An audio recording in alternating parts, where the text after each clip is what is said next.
Okay, on the podcast, day 2 of my look into just how much of your money is wasted by government and councils, and this time, it's a murky deal over a building that the government appear to have simply given away to IWI, who've then flipped it immediately. How on earth did we let this happen? It's so murky. Let's go.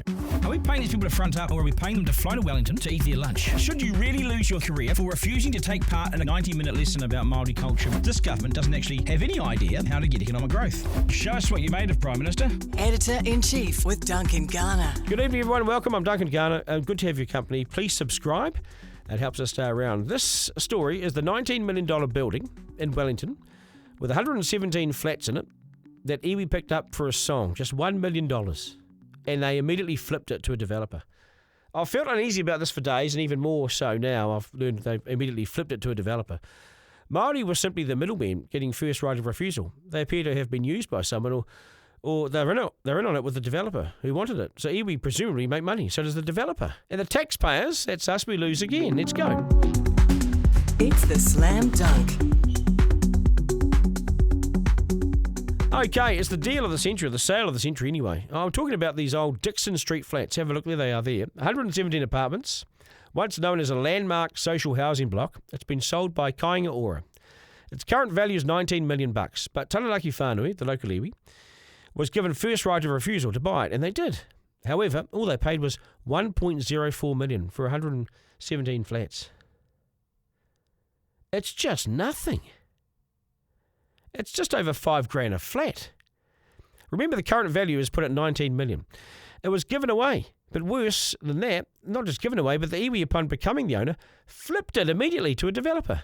And no one is saying how much the iwi made and how much the developer paid. No one's giving names.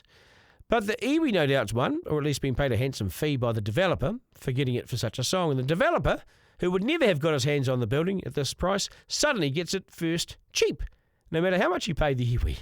And again, this rort screws the taxpayer. We're the only ones who lose out once again. It's too often. How did the government allow such a flip to occur? Did they ask questions? Where's the governance in this? The property developer is no doubt laughing all the way to the Aussie-owned banks. Now, in late 2022, Kāinga Ora described this 11-storey Dixon Street flats as old and no longer fit for purpose, and it began relocating tenants from the 117 units to other social housing sites. The site has sat derelict since the last tenants were moved on late last year, with a resource consent issued for temporary mothballing. But $1.4 million for a 10-storey, 11-storey, 117-flat building in central Wellington? Come on. Kāinga Ora says, while this is below the property's most recent value, we are comfortable that the price reflects the unique value of this building. How come? How so? The property's most recent rating valuation is $18.9 million. Now, Taranaki Whānui's CEO, Kare Pukitapu Dentis, told the Herald that the iwi's already sold the building to a developer. The joke's on us. Through our treaty settlement, he says, Taranaki Whānui was able to facilitate the transfer of Dixon Street flats in the heart of the city to a development partner. I mean, facilitate? They acted as a conduit for the developer in a nice, cosy deal. And we, the taxpayer, we sold the asset cheaply. We should have put it up for tender. Surely it was worth more than $1 million. The land alone's worth more. Now, while Taranaki Whānui will not own or manage the building, they've ensured it will continue to provide housing. Whippy! That's fantastic. Now, the iwi won't say who the developer was or how much the building was sold for. They flipped it. Will they face a tax on this? Do iwi even pay tax? If a real estate agent did this, they'd be seen as unethical. Kāinga Ora said the extent of work needed to upgrade the building is extremely high. After carefully considering the cost and the complexities of continuing to use this historic building, we decided selling it to be best course of action. They did a deal beforehand. Housing Minister Chris Bishop's even said the sale was a good outcome for Wellington. And he said to fix it all up and strengthen it would have cost $125 million. Yet still someone's seen a rip-roaring bargain here. IWI buys it for $1 million on behalf of someone else who happens to be a property developer. Is this what the treaty promised? Or is this making rules up to suit themselves? As I say, the only loser here is the taxpayer who's given away an asset much, much cheaper than it should have been. Who once again we hand over something for nothing. And a private developer and the iwi are the only winners. When it suits, I guess, someone else wins and we the taxpayers lose. Editor-in-Chief with Duncan Garner. Again, I asked Taxpayers Union head Jordan Williams for his reaction to this. I asked him, what does he make of the deal in Wellington? What about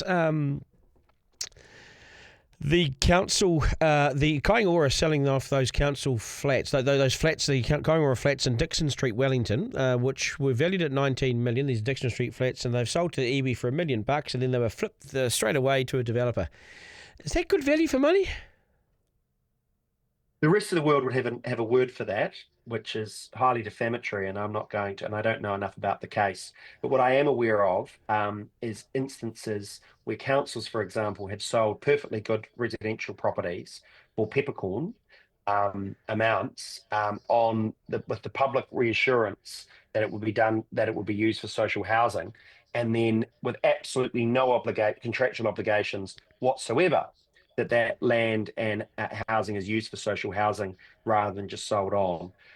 There is a real problem in New Zealand in terms of our quality of governance and institutions, that Totally. when it comes particularly in local government and local iwi, there seems to be an understanding that, or a approach where the Auditor General's guidelines, standard procurement or good practice seems to not apply. And I find it quite worrying, not just that it's happening, but also the fact that from the Taxpayers Union's perspective, when we do raise these matters, the media don't want to touch it because unfortunately it touches matters of race, which is inherently uncomfortable. Well, no, and this is why it should be done, because what's happened here, in my view, and I mean, there's red flags all over this deal, Jordan.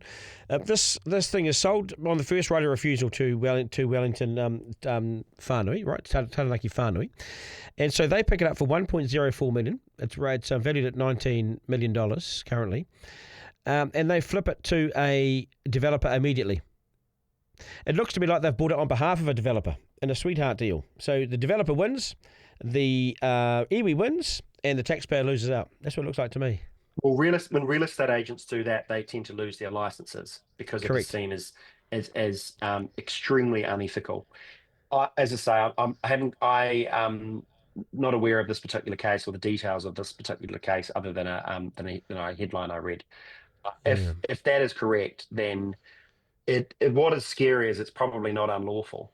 It is the blame squarely rests with officials for letting that happen, rather than, because it's a gift, it's grift, it's if there's personal benefit, it's corruption. But I don't think it is corruption. It is usually officials simply anything that touches or promotes a relationship with mana whenua seems to get signed on through. And when anyone raises objection, they are labelled with very nasty terms. I think it is a real danger long term that if New Zealand accepts that sort of thing, we end up as a society where, best case, we're Malaysia, where you have to pay grift in order to get work, or a particular section of the population in order to do anything in the commercial world. That is not a recipe for a prosperous New Zealand. Yeah. And now, wouldn't you? And I know you pulled back from calling it corruption there, and I'll just reconfirm that. But wouldn't you call this? Wouldn't you call it for a tender? Wouldn't you ask all parties for the best price? And that's what it's worked around. And I use I can think of an example in one of the Wellington councils where exactly that. They don't, and it's on the basis of, we don't need to tender this because we're recognising the special relationship with the local mana whenua, or they come up with, the local mana whenua wants to do community housing or something like that. But then when you dig into the details, none of the stuff is actually contracted. It's all just done on the relationship. And of course, you've got one end of the party, and good on them, that's not unlawful, but taking ratepayers or taxpayers in this instance for a ride. Well, there's value in this because it's the land itself is on the Auditor General. Well, it's first right of refusal. Now, we've seen that before with this sort of land, but this land is worth. Could be a treaty central city land, and first right of refusal doesn't mean a gift. First right of refusal still means you have to pay a market value, but that's not happening. Well, not when it's 19 million value. And you go to an auction tomorrow, and you can see if you can pick up a $19 million GV for $1 million. I bet you can't. Yeah, the property market's pretty bad at the moment. It's not that bad. It's not that bad. No, it's not that bad. I wonder if they'll get taxed because there is a 2-year flipping tax now, isn't there? With the and the government put it back from 5 to 2. Yeah, so that's surely a tax, isn't it? It depends how they've structured it, but yeah, it is residential property. That would appear to be quite a substantial capital gain. And if they're in the business of trading, then that is taxed, notwithstanding not having a capital gains tax, it is taxed. But of course, if they are structured, because New Zealand is very unusual that in our charities law that we have iwi that are charities, despite the fact that most charities law around the world explicitly prohibit charities based on bloodline, because that's just a family foundation.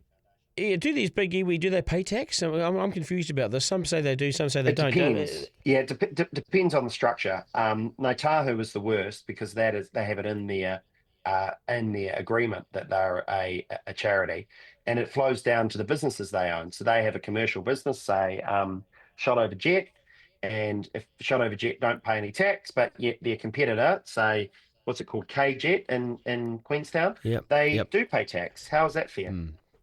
And that's even if the money is simply reinvested in the business. I'm all for getting the tax deduction if you're putting the money back into the charitable purpose, but not if it's just going to be reinvested. That's just a subsidy on your cost of capital. Editor-in-Chief with Duncan Garner. Okay, editor to the editor. G'day, Duncan. I just watched your podcast with Cliff Curtis and Chris Smith, and that was really inspirational. Is there a way to make contact? I've got lots of these, eh? Ralph, get hold of them at blocks.co.nz. That's the best way to get hold of them. They will respond. Okay, folks, that's us. Thanks for your feedback and support. Get in touch with our social media at Duncan Garner Podcast on TikTok, Instagram, or flick us an email, duncan@rover.nz to my team. Thank you, guys. Brody, thanks you, mate. We'll do it again tomorrow. Remember, life's a dress rehearsal. No curtain raiser. We live in one of the best places on earth, so get out and enjoy it. And have a great rest of the day, folks. Take care, New Zealand. Ta-da. Editor-in-Chief with Duncan Garner.